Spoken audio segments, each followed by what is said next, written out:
तो 3 प्रकार से प्रभु यीशु बना रहे हैं। पहला, यीशु मसीह हमारे परिवार को बना रहे हैं। हो सकता है आपका परिवार टूटा हुआ या बिगड़ा हुआ हो, पर हमारे पास एक परमेश्वर है जो टुकड़े टुकड़े लेकर फिर से उसको बना सकता है। Hallelujah, hallelujah. हो सकता है आपका विवाहित जीवन टूटा फूटा हो, उसमें कोई आकार ना हो, उसमें कोई शांति ना हो, उसमें कोई भी आनंद ना हो, लेकिन एक है जो आज भी ताजा आनंद आपके रिश्तों में डाल सकता है, वो है यीशु मसीह। हालेलुया। तो परमेश्वर आज टुकड़े टुकड़े लेकर हमारे परिवार को जोड़ देंगे, फिर से बना देंगे। आमेन, हालेलुया। दूसरी बात, परमेश्वर हमारे आत्मिक घर को बना रहे हैं। मत्ती की किताब 16 अध्याय 18 वचन। परमेश्वर आत्मिक घर, पहला हमारा इस पृथ्वी पर परिवार बना रहे हैं, ठीक है। दूसरा, परमेश्वर हमारा आत्मिक घर बना रहे हैं। यीशु ने कहा, मैं तुझसे कहता हूं कि तू पतरस है और मैं इस पत्थर पर अपनी कलीसिया बनाऊंगा और अधोलोक के फाटक उस पर प्रबल न होंगे। मैं ऐसा बनाऊंगा जो जयवंत होगा। हालेलुया। मैं कभी भी हारने वाले परिवारों का निर्माण नहीं करने जा रहा हूं, मैं जयवंत परिवारों का निर्माण करने जा रहा हूं। हालेलुया। पूरा नरक भी तुम्हारे परिवार के विरुद्ध में आएगा, तुम्हें हरा नहीं सकता, क्योंकि यीशु मसीह तुम्हारे घरों में राज करने वाला है। लेकिन आपको समझना है, आपको जानना है, इस आत्मिक घर में आपको रहना है। आत्मिकता को आपको खोना नहीं है। छोटी छोटी बातों पे मत भूल जाए कि आप आत्मिक हैं। छोटी छोटी प्रॉब्लम में आप मत भूल जाए कि आप स्वाभाविक होने के साथ साथ आत्मिक भी हैं। आमीन। आपका परिवार स्वाभाविक परिवार है, परमेश्वर के पास एक आत्मिक परिवार है, और हम एक परिवार नहीं पर अनेकों परिवार हैं। कलीसिया को हम कह सकते हैं परिवारों का परिवार। क्या कह सकते हैं कलीसिया को? परिवारों का। हाँ, यहां पर बहुत से परिवार आते हैं, लेकिन सब मिलकर एक परिवार बनते हैं, यीशु का परिवार। हालेलुया, यीशु का परिवार। हालेलुया। तो यह यीशु का घर है जो यीशु के लहू से खरीदा गया है। आत्मिक घर कैसे बन रहा है? यीशु के द्वारा, उसके लहू से। आमेन, हालेलुया। तीसरा, परमेश्वर हमारे लिए स्वर्ग में घर बना रहे हैं, उसे हम कहते हैं अनंत काल का घर। यूहन्ना 14 का 2 पढ़ेंगे। मेरे पिता के घर में बहुत से रहने के स्थान है, यदि ना होते तो मैं तुमसे कह देता, क्योंकि मैं तुम्हारे लिए जगह तैयार करने जाता हूं। हालेलुया। आगे पढ़ेंगे तो लिखा है, जहां मैं जाता हूं मैं तुम्हें भी वहीं पे अपने साथ रखूंगा। आमीन। जहां मैं रहता हूं वहां तुम भी रहोगे। तो परमेश्वर 3 तरीके से हमारे लिए काम कर रहे हैं, 3 तरीके से बना रहे हैं। पहला, पृथ्वी पर का हमारा घर। दूसरा, आत्मिक घर। तीसरा, स्वर्गीय घर। हालेलुया। जो परमेश्वर हमारा है वो शादी के लिए बड़ी योजना रखता है, वो परिवारों के लिए बड़ी योजना रखता है। आपको मालूम भी नहीं है कि आपको परमेश्वर कितना इस्तेमाल करने जा रहा है। शैतान को पता है, इसलिए वो क्या करता है, आपके घरों में गड़बड़ी होती। हमें एक ईश्वरीय परिवार का निर्माण करना है ताकि हम गवाही दे सकें और लोग गवाही सुन सके। बड़े ध्यान से लोग कह सके, हाँ जो आप कहते हैं हम आप में देख रहे हैं। आमीन। यस, आपके घर में ऐसा बदलाव आज आने वाला है। पड़ोसी को बोलो, मेरे घर में आज बदलाव आने वाला है। ओके, परमेश्वर ने आदम को कहा, आदम का अकेला रहना अच्छा नहीं है। परमेश्वर ने क्या कहा? आदम का अकेला रहना अच्छा नहीं है। लेकिन आज देखने में आता है पति पत्नी साथ रहकर भी अकेले हैं।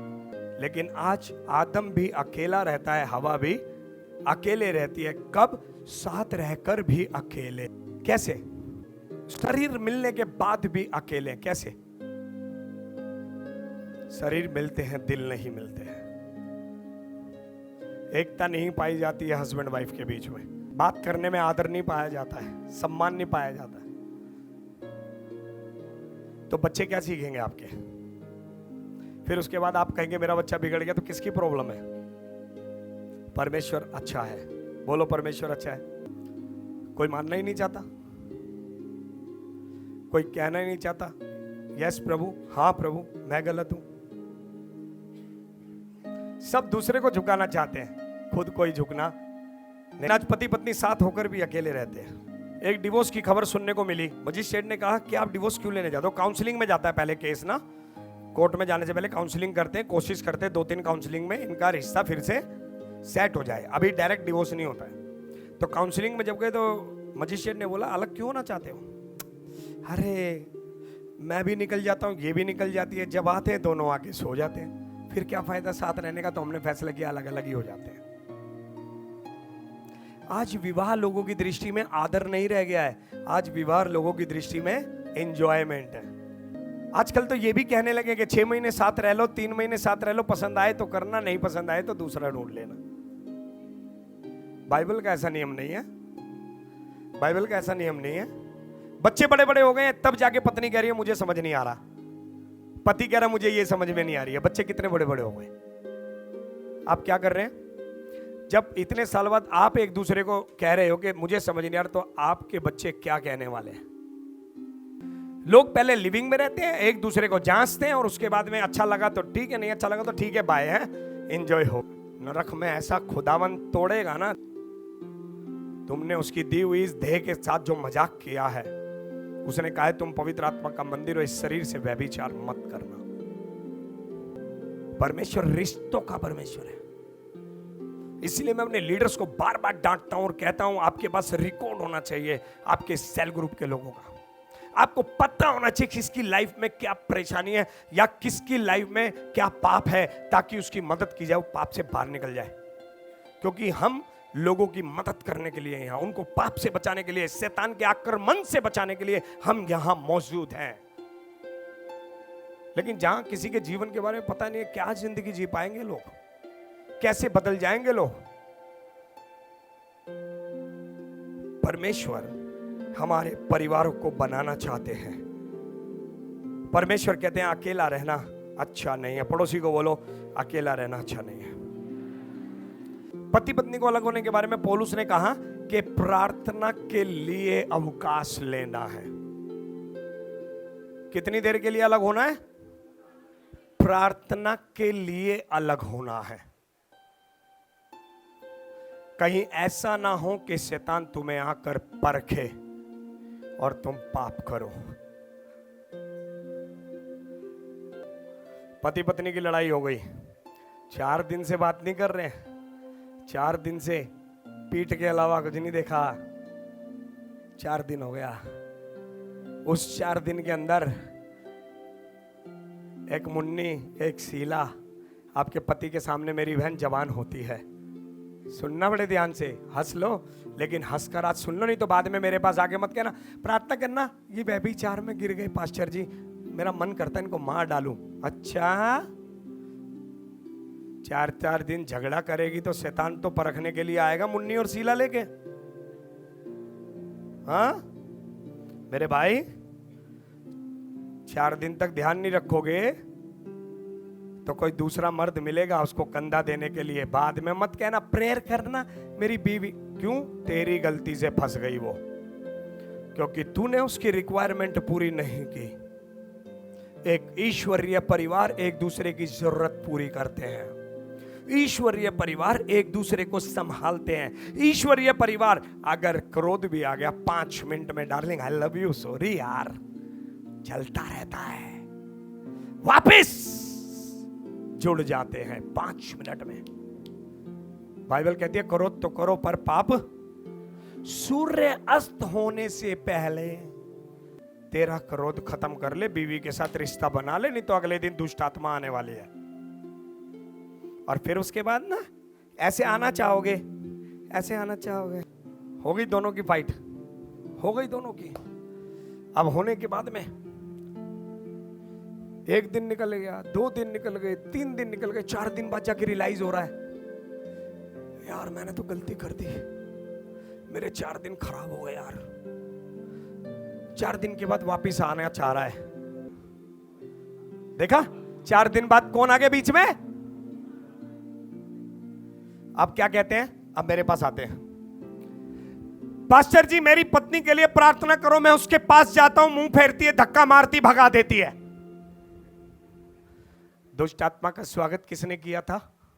अभी क्या हो गया? शैतान आ गया दोनों के।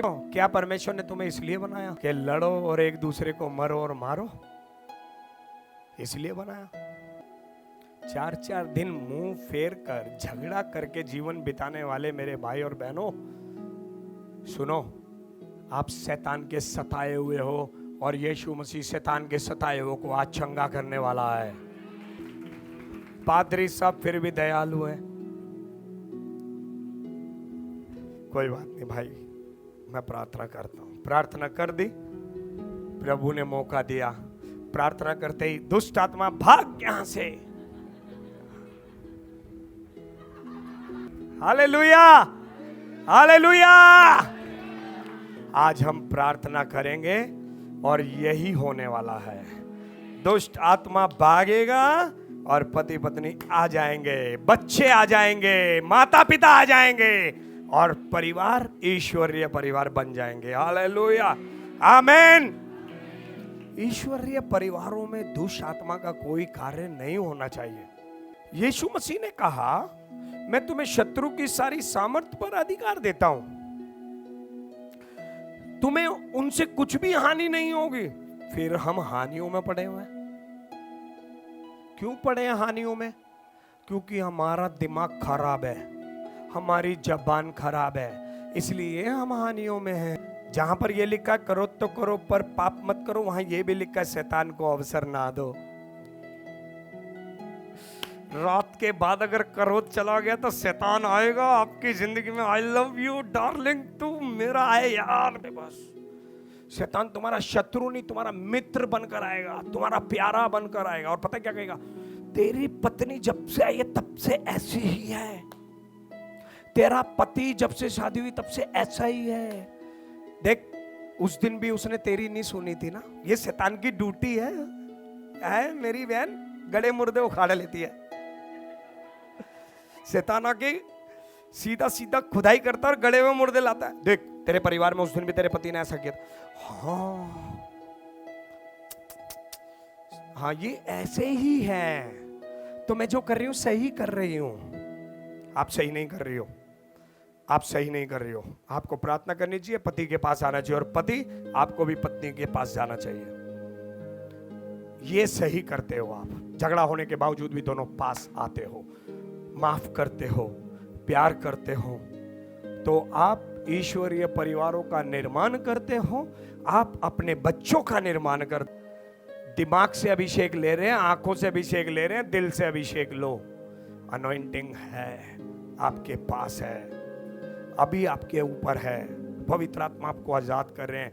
ये जो वचन आपके ऊपर बोला जा रहा है ना, ये वचन दुष्ट आत्माओं को आपकी जिंदगी में खत्म कर रहा है।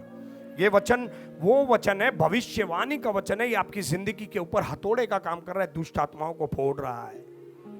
ये वचन वो आग है जो आपके परिवारों को, आपके रिश्तों को शुद्धता दे रहा है। ये वचन आज आपको नयापन लेकर आ रहा है। आमीन। ये वचन वो पानी है जो आपके अंदर पवित्रता को उत्पन्न करेगा, शुद्धता को उत्पन्न करेगा। हालेलुया। परमेश्वर ने आदम के लिए एक सहायक बनाया, लेकिन देखा जा रहा है आज लोग परिवारों में हेल्पलेस हैं। मैं देखता हूं पत्नी हेल्पलेस है, पति हेल्पलेस है, दोनों एक दूसरे की सहायता नहीं करते हैं। दोषारोपण, दोनों के हाथ में AK-47 है। मौका मिलते ये हो रहा है परिवारों में। अपने आप को बदलना है और मसीह की राहों पर आना है। आमीन। तो परिवारों में सहायता के बिना हमारी जिंदगी है। होना क्या चाहिए परिवारों में?